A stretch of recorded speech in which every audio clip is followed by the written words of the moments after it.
I'm Kimberly Prather. It's the final day of the regular season for the ACU football team, but maybe not the final game. And I'm Grant Boone. A Halloween hog roast has put ACU in position for a fourth consecutive playoff berth. We'll welcome some of the seniors to the set and get you ready for today's game against Midwestern State. It's the Chris Thompson Show next.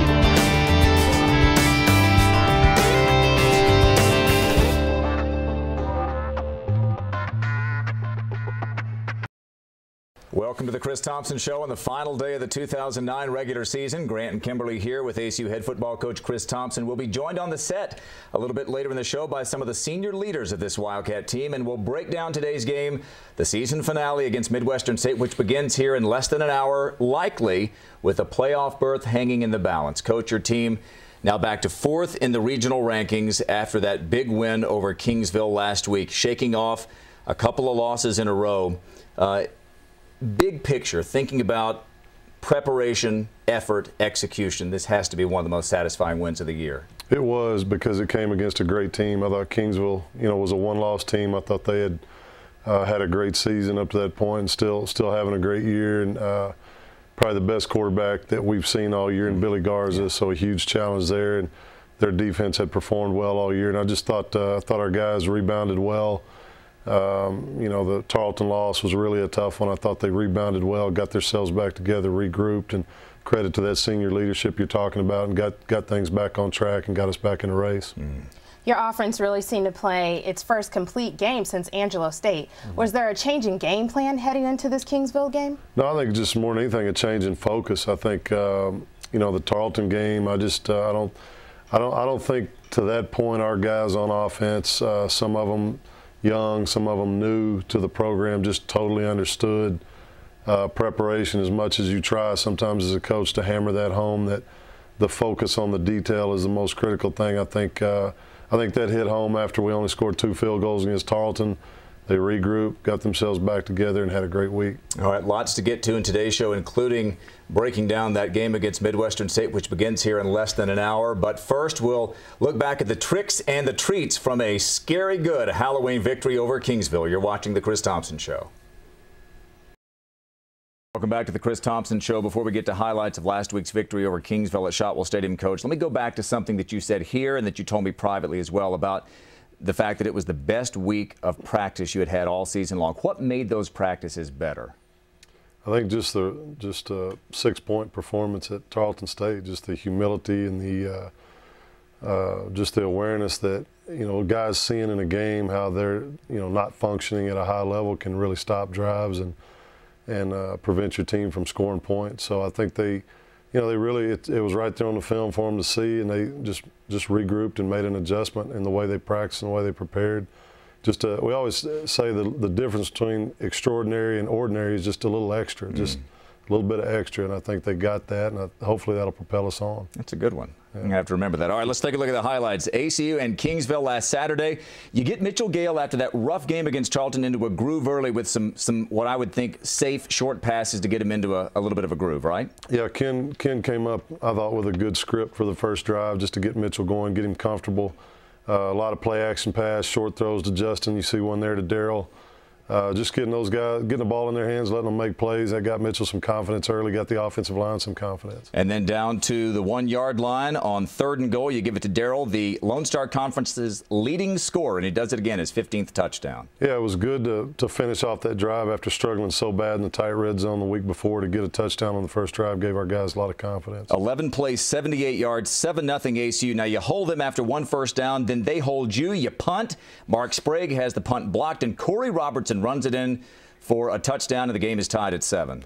Yeah, we had a breakdown on the left side of protection there, and then the snap really wasn't that great. It pulled Mark to the left about 1.5 yards, and and pulled it right into their rush. A really big play for them. Should have, really could have cost us the game there. On this ensuing drive, you give the ball to Reggie Brown, and he's not going to find a lot here to the right side, but as he cuts it back, he's going to get a block from a very unlikely source here. Watch Mitchell Gale on the right of your screen. Yeah, Mitchell must have been watching some Billy Malone tape from the year, but Billy used to always peel back and try to hit big linemen and make big plays, and that really got us going, ignited our sideline. Yeah, that's a 40-yard run, and it would lead to a field goal. 10 plays, 70 yards. 10-7 ACU would lead at this point. Kingsville comes back, and then from the shadow of its own goal line, converts a third down, and then Billy Garza, the transfer from University of Illinois, hits E.J. LeBlanc, and a really good job by LeBlanc here to stay upright and get it into the end zone. Yeah, EJ's a funny story. We recruited him out of high school.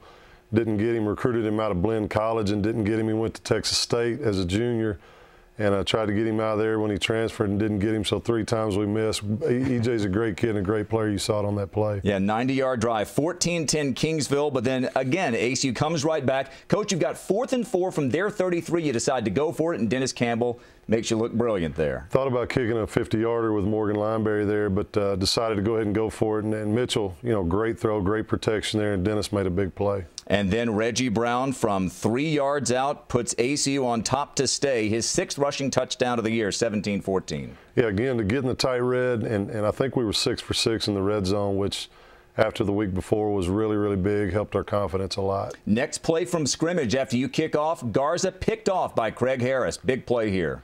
Yeah, this was huge. I think they had a miscommunication, and I think Craig read it, saw the quarterback's eyes right there, and really made a good play. And this got us going. Obviously, the short field helped us a lot. Even then, it wasn't easy to get in. You have to convert a third down inside the 10-yard line, and for the first time all year, you go to Trey Simeon. He catches 2 big passes, this one on third down to give you a 1st and goal. What a story Simeon's been. Yeah, he has. We lost Ben Gibbs earlier in the game to a broken leg, and so Trey's really been primarily our blocker, but he showed, he's always had great hands, showed right here that he could make a big catch. And Trey's a great story. He's worked hard to come back from some real bad injuries.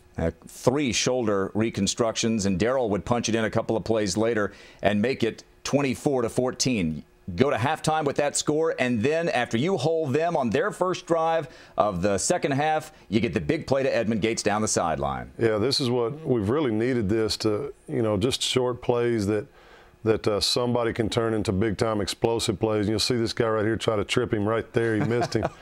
He tried to take the 15-yard trip instead of missing the tackle. But great play by Edmund, and that really got us going and helped finish him off. Longest offensive touchdown this season. Gates, 5 catches, 111 yards. And then your defense goes to work again. Fred Thompson, 2nd safety of the season, tackles Billy Garza in the end zone. It's 33-14 at this point. This was a great play by Fred coming around on a stunt, something that Coach Johns drew up. And you see him right there really just elevates, trying to block the pass. Guy pulled it down, and then Whiteside was right there too. So you get the free kick after the safety. You're forced to punt, and then for the second time, a punt is blocked. But watch the heady play from your 5th-year senior, Arthur Johnson. Yeah, AJ's been bugging Coach Collins all year. He was a high school running back and wanted to touch the ball, been wanting to carry the ball, so he got his opportunity, showed what he could do right here. Well, and the ruling is you're supposed to catch the ball behind the line of scrimmage if you're the punt team, and only then can you advance it right there. It was a close call by the officials. They gave your team the benefit of the doubt,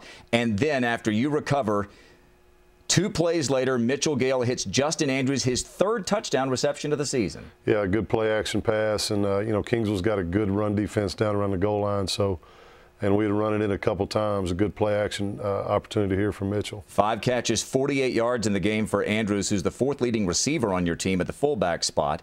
And then Reggie Brown, after Fred Thompson, there he is again, forcing a fumble, rumbles in for his 8th touchdown of the season, the transfer from Abilene College. Yeah, again, just good blocking on the offensive line. You see Travis Turner and Levi Wolf getting some push, and Emory Dudensinger with a kick-out block there, really good in the tight red zone all day.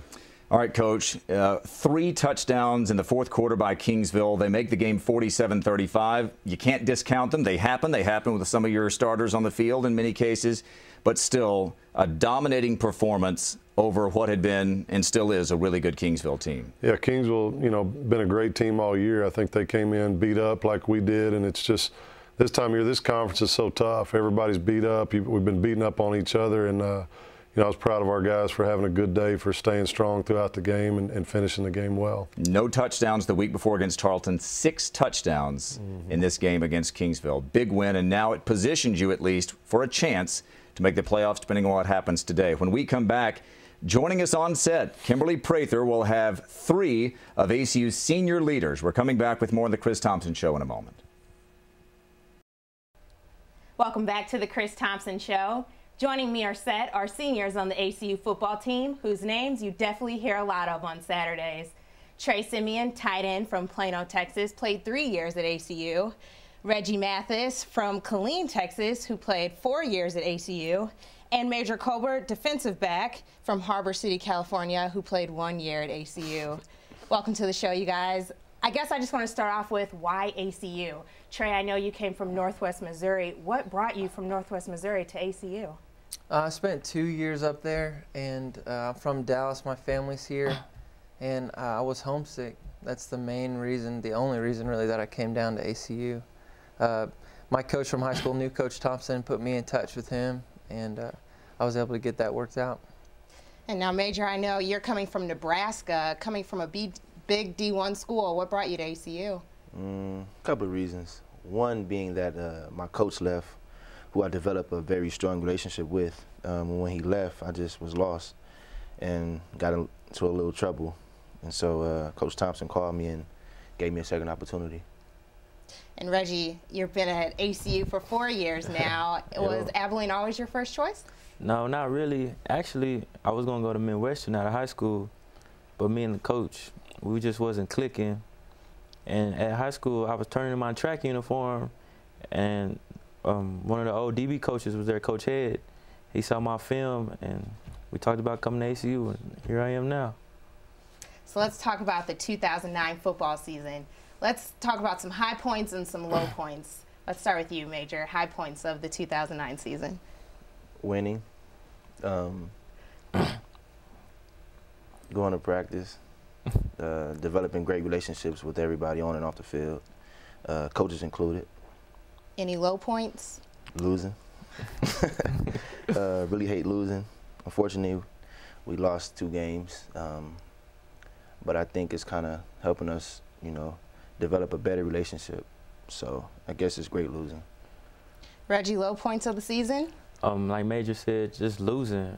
Since I've been here, we never lost 2 in a row, so that kind of brought me down. But just us sticking together, everything's going to be all right. Any favorite plays so far of the 2009 season? With me, I guess you could say my interceptions. So that's about it. Trey, any low points of the season? The low point was definitely losing the 2 games in a row, but then right after that, last week, the whole week of practice and the game versus Kingsville was probably my favorite week of football so far since I've been here. We really came back together and set some new goals. Coach T said we had the best practices we've ever had, and it definitely showed up. It was really enjoyable, really rewarding. Yeah, that brings me to, what do you guys want out of this 2009 season? What are you expecting? How are you expecting to finish? Want a ring. Yeah.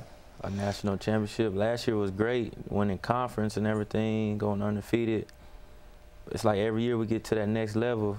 So since this is my final year, hopefully we get to Florence, Alabama. Yeah. Really anything besides that I think would be underachieving or even a letdown, at least for me personally, if we don't win the whole thing. How would you guys describe your overall experience as being a Wildcat? Great. It's been real great. It's tough. It's been tough, but great and fun, and building a good relationship with everybody. What do you think you'll miss the most? Friends, Friday nights, being in the hotels with everybody, away from the world, just the team together. Coaches interacting differently with certain players, practicing, the good days, camp, how hot it was when I first got out here. Being from California, it's not that hot. So that's something that I had to just bear down to and humble myself and continue to trucking. A little fun fact, this senior class has had the most wins over any other ACU senior team. What do you guys feel about that? It's a blessing. Hard work pays off, and we've definitely been working hard. So I don't think God is done with this team. I guess He just gave us a wake-up call with them 2 losses. So hopefully we'll continue to, keep playing and keep, the communication and the focus level to 110%, and hopefully we'll be victorious. We'll be victorious, and just leave everything out on the field. Well, good luck to you guys today as you guys play, and I hope you guys have many more games and that this is not your last one. For more on what's going on in ACU sports, let's head up to the JMC newsroom. Thank you, Kimberly. The ACU women's volleyball team went to their match Thursday against Texas A&M Kingsville, riding a 13-game winning streak after a 3-1 win over Southeastern Oklahoma State. It was Meet the Wildcats night, where fans could get autographs and have pictures made with their favorite team members.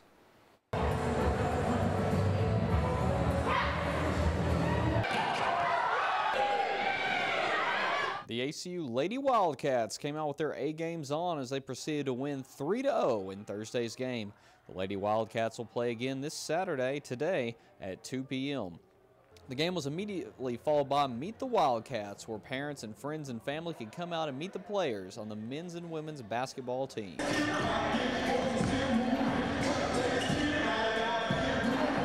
ACU women's basketball team began exhibition play Friday, posting a 20-point win over Lubbock Christian, 81-61.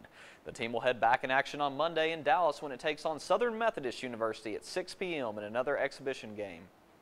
The Wildcats will start their regular seasons November 16th when they host St. Mary's at home, and the men will begin their season the next day against Baptist Bible College at home. Grant, Kimberly, and the coach will be back when the Chris Thompson Show returns after these messages.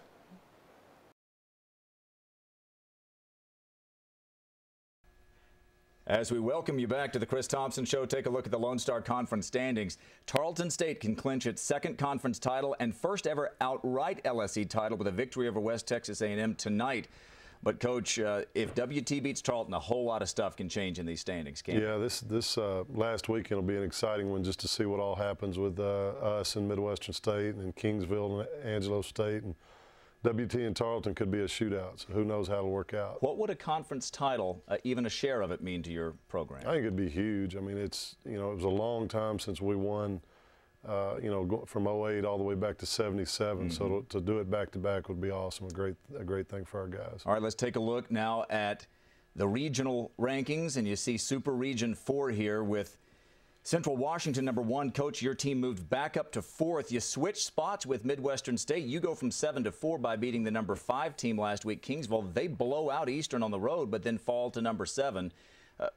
Have you even crunched these numbers and thought where things could settle by week's end? The regional deal is as crazy as the conference race right now. I mean, with Central Missouri's got to go play Northwest Missouri, and then, like you said, Midwestern falling out. They want to jump back in. It's a crazy regional race. It'll be interesting to see how it all works out at the end of the day. All right, let's take a look at Midwestern State, today's opponent, by the numbers. The numbers are impressive for the Mustangs. Only 13 touchdowns allowed, Coach. Only 12 turnovers committed. Coach Bill Maskell's team has lost twice this season, both on field goals in the closing seconds against Angelo State and Tarleton, respectively. Have you played a team more solid in all 3 phases than Midwestern? I don't really think we have. I mean, they're solid in every area and spectacular in some. I mean, their kicking game is the most explosive we've faced, and then the quarterback is very, very efficient. And the defense is very solid and has got some spectacular players on that side. So it's a great challenge. All right, let's talk specifically about how you are going to match up with Midwestern State. And let me look at what I think is strength on strength. Their offense, your defense. Zach Eskridge, junior quarterback, transferred in from TCU, leads the nation in passing efficiency. They are converting a crazy amount of third downs, 51% third down conversion. So my question is, how do you get those guys off the field? Well, you got to stop the run, and they're about 150 yards a game rushing, which is, toward the top of our league. And if you just let them get bit by bit in the run game, and you don't force them into third and long, third and medium is going to be easy for them. They've been converting that all year. You get them back in third and long, you got a better chance to get pressure on Zach. He's a big guy, real strong guy. He knows what he's doing. He's been in the offense a couple of years now, and he's just very efficient. So you got to get him in third and long where he's got to throw it down the field a little bit further and where you can get pressure on him. Well, let's look at the other side, too, because their defense can most definitely hold their own, allowing less than 13 points a game. How do you get your offense to continue to play as well as they did last week? Well, it just goes back. I think our week of preparation has been outstanding, you know, and it really there's some tough matchups for us. They've got some great D-line guys that'll provide pressure that have all year, and they got a great secondary. So we just got to go out and protect the ball and be efficient, be really sharp in what we're doing mentally. And, you know, and get some things going in the run game. It's going to be a big key for us. As I think about you celebrating birthday number 41 today, happy birthday, by the way, I think about number 41 for your team, Derek Odelusi. Big games, a lot on the line, both teams trying to make the playoffs. Special teams so often come into play, and he is without question a leader on special teams for you. Yeah, the special teams will be big. B.J. Mathis, their returner, is one of the best in the country, and he's a lot like Kendrick Johnson for us, very explosive. So Derek and the rest of those guys have to do a great job in coverage. And as we begin to wrap things up here, Coach, we heard the note earlier that when Kimberly was with those three seniors on the set, according to my unofficial number crunching, this is the winningest senior class in the, 90-year history of AC Wildcat football. Guys like Tony Harp, guys like Arthur Johnson, Reggie Mathis. It's a special group, and it's been a special group for 4 years now. Yeah, it is, and the thing that's special, that stands out the most to me when you talk about guys like Arthur, is a lot of those guys just walked on, you know, and Arthur and Reggie, those guys didn't really play a lot their first couple of years. They're guys that just stuck it out, and college football is a hard game. You know, for every one of those guys, there's 10 others that didn't make it, that quit somewhere along the line. So, you know, those guys have a lot to them in terms of their heart and their character, and they've stuck with us, and they've done some great things. We're very proud of them. All right, Coach, let's hope that your team gives you a very happy birthday today. Huge game up at Midwestern. Starts in a little less than an hour, in fact, about half an hour from now. And you can hear the game in Abilene in the Big Country on Classic Country 1470. We'll have the pregame show at 12:45 for Kimberly and for Coach Chris Thompson. Thanks for watching the Chris Thompson Show. I'm Grant Boone. We'll see you next week.